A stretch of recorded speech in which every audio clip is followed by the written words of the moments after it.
Donc j'ai terminé mes études il y a 1 an et demi. Mon parcours il est un peu atypique. En fait, ce qui s'est passé, c'est que j'ai fait un Master 2 donc, de droit social, un Master 2 en apprentissage. Théoriquement, l'apprentissage est fait pour pouvoir justement s'insérer plus facilement sur le marché du travail. Il se trouve qu'en fait, j'ai décidé, une fois l'obtention de mon diplôme, de partir à l'étranger.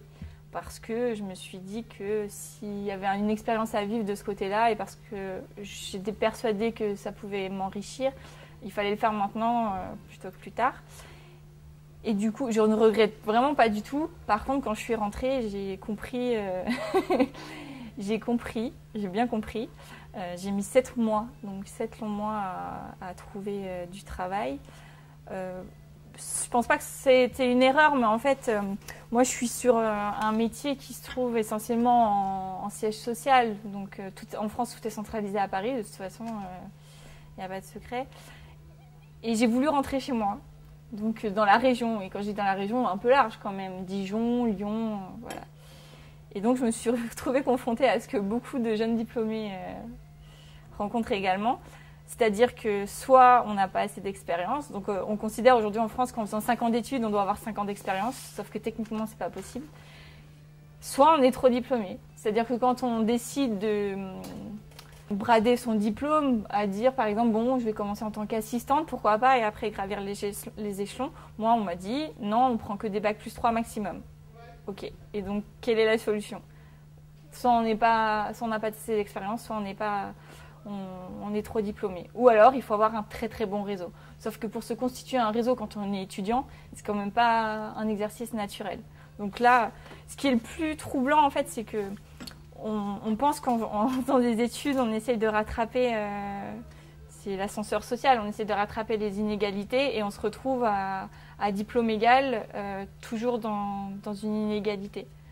C'est-à-dire que ceux qui ont un réseau naturel de par leur famille, leurs relations, leurs parents, s'en sortent plutôt bien. D'autant plus que eux, souvent, ils ont eu l'occasion de faire des stages gratuits pendant les vacances, alors que certains, comme moi par exemple, les stages gratuits, c'était hors de question. Il fallait travailler pour pouvoir payer des études. Qui sans réseau, donc on passe par les voies normales. On envoie des CV, on contacte les entreprises et cette voie-là marche plus trop. Elle marche de temps en temps, mais en tout cas, dans mon domaine, ça ne marche pas tant que ça.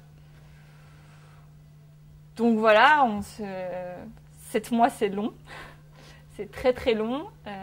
À 24 ans, je peux vous dire qu'à 24 ans, se retrouver au chômage, on le vit... Enfin, en tout cas, moi, j'ai très mal vécu. C'est-à-dire qu'à un moment donné, je me suis dit, à 24 ans, c'est interdit d'être au chômage. Quand on a un bac plus 5, qu'on a envie de travailler, qu'on a envie de proposer des choses, ça devrait être interdit d'être au chômage. Mais vraiment. Et encore, moi, la chance que j'ai eue, entre guillemets, c'est que j'ai toujours travaillé, j'étais étudiante salariée, et en plus de ça, j'ai fait un apprentissage, donc j'étais indemnisée financièrement.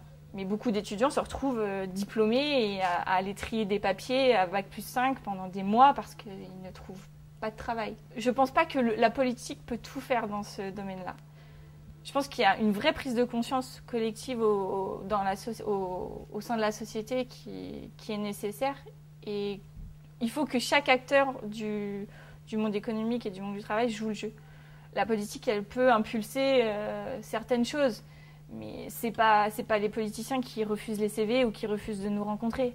C'est bien les entreprises, des gens. Voilà, il y a un système, en fait, le système même au sein de la société qui bloque. J'ai pas de solution, mais je sais il y a une vraie prise de conscience à prendre parce que on parle aujourd'hui de la fuite des cerveaux, mais bien évidemment.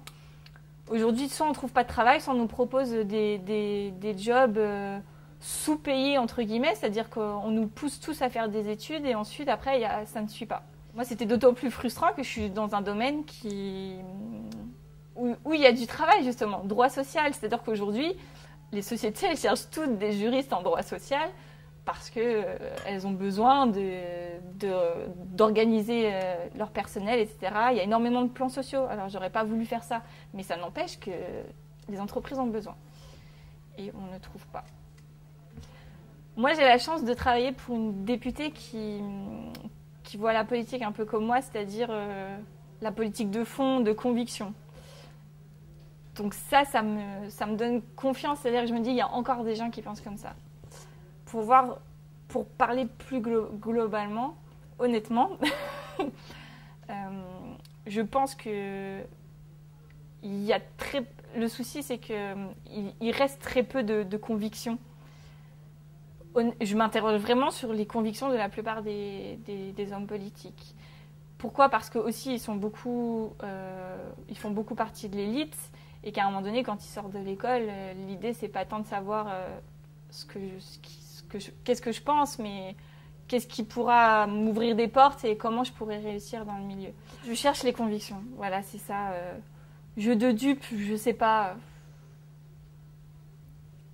peut-être, mais il manque vraiment d'authenticité, de conviction et de réalisme.